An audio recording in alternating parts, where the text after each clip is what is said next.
willing to risk looking like a fool for the love of coaching that I fell in love with coaching. And I fall in love with it every single day, more than I did the day before. And it is the gift of my mother that brought me and led me to that love. And of course, today, like usual, Ruthie, instead of being here cheering me on, she is taking over my class, teaching it. So she can't be here today. But to honor Ruthie, one of her favorite things is to tell stories. And she is a lover of children's stories. And one of the stories she told me when I was a child was about the book Hope for the Flowers. And in that book, there is a main character that her name is Yellow. And Yellow is in search of her purpose.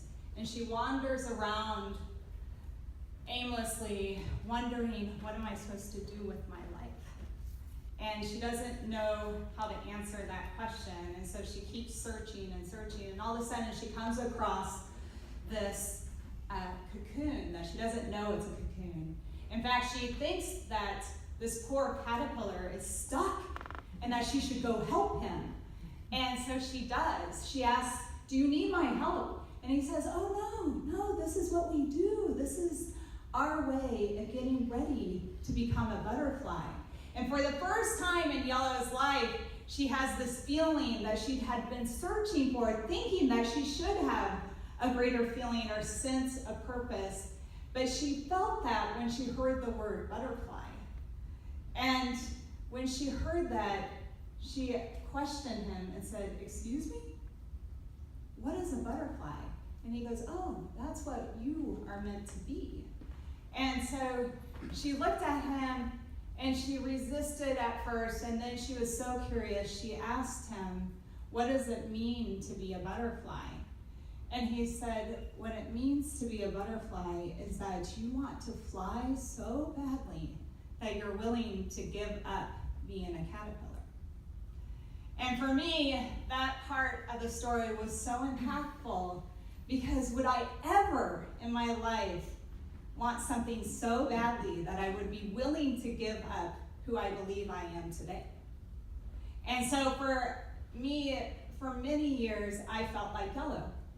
I walked around wondering who I was, what I was meant to do, where I belonged in the world, and if I would ever have such a great sense of purpose that I'd be willing to do anything for it, that I'd be willing to give up my identity in the hopes of a greater identity.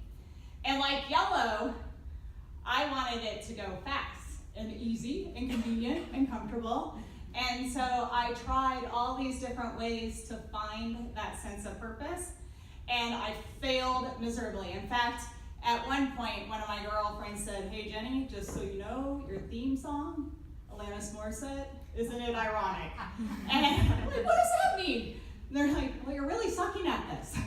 And you're not getting anywhere in it. And so, like Yellow had to leave what was familiar, what she knew, what was comfortable, to go out and find and discover that she had a purpose, a greater purpose. And I realized that in my own life, I had to leave what was familiar and leave following what everybody else was doing around me and go find something that gave me that. And I believe that coaching gave me that. First, it was being coached. And it started that sense, that excitement of there might be something more here for me to discover. And then it was taking the coaching classes and realizing, oh my gosh, I could do this for other people. And then it was actually teaching the classes and being that contribution at that level and making a difference for people all around the world doing this. And in my studies, Dana talked about that I'm kind of a nerd when it comes to training, is that I research, and then I'll research a little bit more, because clearly I just need one more piece of information or evidence that this is worth it. And as I was doing some research, I came across information about these imaginal cells. And biologists were trying to figure out what the heck happens to a butterfly that allows a caterpillar to transform into this butterfly. And what they realized in that process is that there is a sense of purpose that hangs dormant in the butterfly until it is ready to become itself, or it hangs dormant in the caterpillar until it's ready to become the butterfly. And what occurs in that process is that these imaginal cells awaken. And when they awaken, they start to try to change the dynamics of the caterpillar, but they get resisted. And it is this dance until finally they find the like-minded and create this high-frequency energy that becomes so powerful that the caterpillar can't resist anymore. And it transforms ultimately into the butterfly. And what I realized in that research is that Mother Nature had also in mind coaching. Because when I look at coaching, is that that's us. That's how we are supposed to transform. Is that we need to really, and this is what I fight for every single day, is that we need to first trust the process. And Mother Nature shows us that through the caterpillar to the butterfly. She doesn't go out there and say, hey, it's time, you go and do this, you need to change right now. She just trusts that the caterpillar will know when they're ready. And the same is true for our clients, is that we have to trust the process, that they'll know when they're ready to transform into something more amazing. And then the other element of that process of becoming a butterfly is that Mother Nature knew that we had to protect the process, that we couldn't prod it along, we couldn't help it out. We had to stand by the sidelines and just cheer it on and have the butterfly figure out how I'm going to get the heck out of this thing that has me contained. And that's what coaching is all about, is that we can't go and help our clients and say, oh, here's a shortcut, let me help you out, let me get that through, or here, let me take this through for you. We have to have them fight and resist so that they can build enough strength to make it through to the other side on their own, and so that they can find their wings and fly.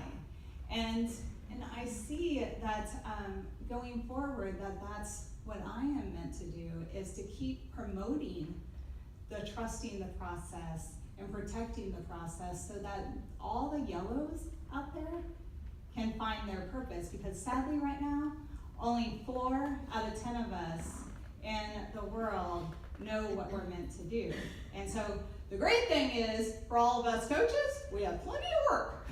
And the sad thing is that they first have to believe that they have something so amazing inside of them that it just needs to be awakened. And that a coach is the one person that can help awaken them to that possibility.